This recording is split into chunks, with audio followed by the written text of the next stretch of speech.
adverse effects and which there needs to be an inquiry about. I call out Andrew Williams. Thank you, Mr Speaker. I take a call on behalf of New Zealand First on the Commerce Commission International Cooperation and Fees Bill, and I would concur with the Honourable Member Chris Hipkins in terms of what was an agreed arrangement this evening by the Business Committee to go until 9 p.m. on the budget debate. But it was very interesting, Mr Chairman, that obviously the government members were finding the heat a bit too hot. They didn't like the information that was being put on the table, and it was very interesting that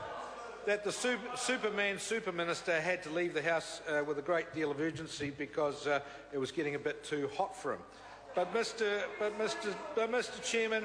getting back to the Commerce Commission International Cooperation and Fees Bill, and I do apologise, I was going to go back to my office, as many other members were,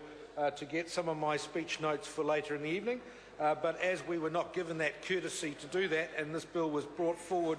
then we will have to explore things on the hoof. And it is on the hoof, Mr Chairman, and a little bit like the national government. You're dead right. You're a bit like the national government, how most of their policy is on the hoof, and most of it, as a result, is of that ilk. I'd like to raise a few points out of the bill, particularly clause number 99H, and it says in clause 99H that following a request by a recognised overseas regulator made in accordance with the cooperation arrangement, the Commission, as in the New Zealand Commerce Commission, may do either or both of the following: A, provide compulsory acquired information to the recognised overseas regulator, or B, provide investigative assistance to the recognised overseas regulator. Mr Chairman, this is of great assistance in terms of dealing with particularly our sister nation across the Tasman, Australia, who already have this in place and have had this in place for a few years, and it will help with inquiries in terms of what is happening on both sides of the Tasman in particular, but also with many of our other international trading partners. But when I get down to clause 99H part 2A, it says if the Commission considers, after consultation with the Ministry of Foreign Affairs and Trade, that a request for compulsory acquired information or investigative assistance may have significant trade consequences for New Zealand, the Commission must refer the matter to the Minister of Trade. And this is a very interesting clause, Mr Chairman, because it basically means that MFAT is brought into the whole picture in terms of any matters that are occurring within New Zealand, or indeed could be occurring in an overseas market where a jurisdiction commission in an offshore market where we operate is similarly inquiring into activities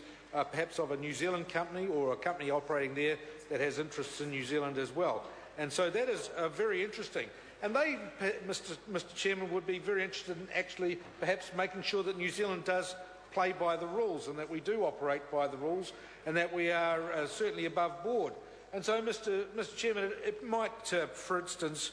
be such that they would come to MFAT and ask for their opinion on these sorts of things. And it is interesting, in the same day that today we read in the New Zealand Herald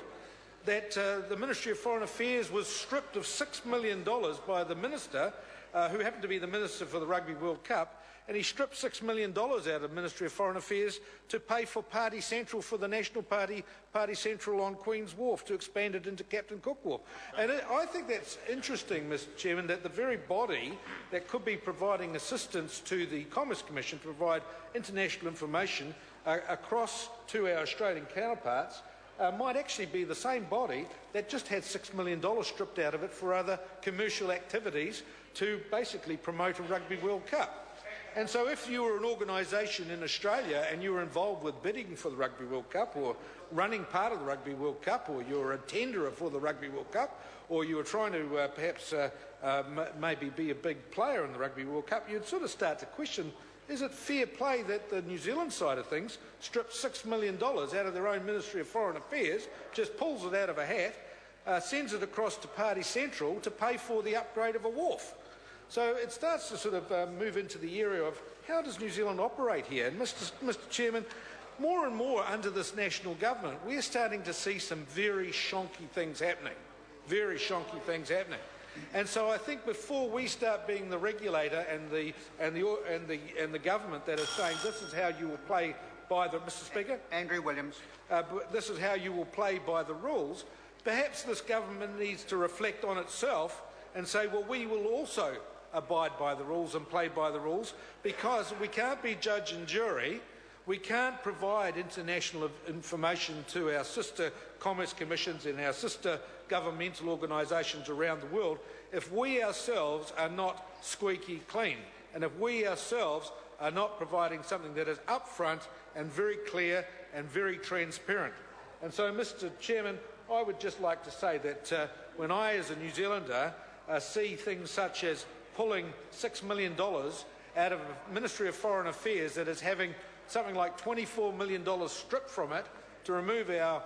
embassies in Sweden, to downgrade many of our posts, to greatly reduce our presence in Europe, and to greatly reduce the efficiency of Ministry of Foreign Affairs in terms of our top international people around the world. It is concerning to then, on this very same day, to read in the biggest paper in New Zealand that $6 million was pulled out of our Foreign Affairs and Trade Department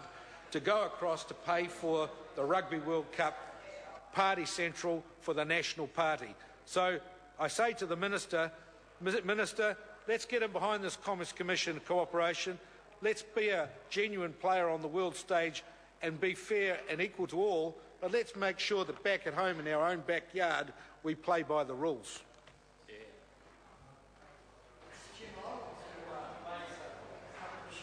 Before I do, I just note for the record that this is the reason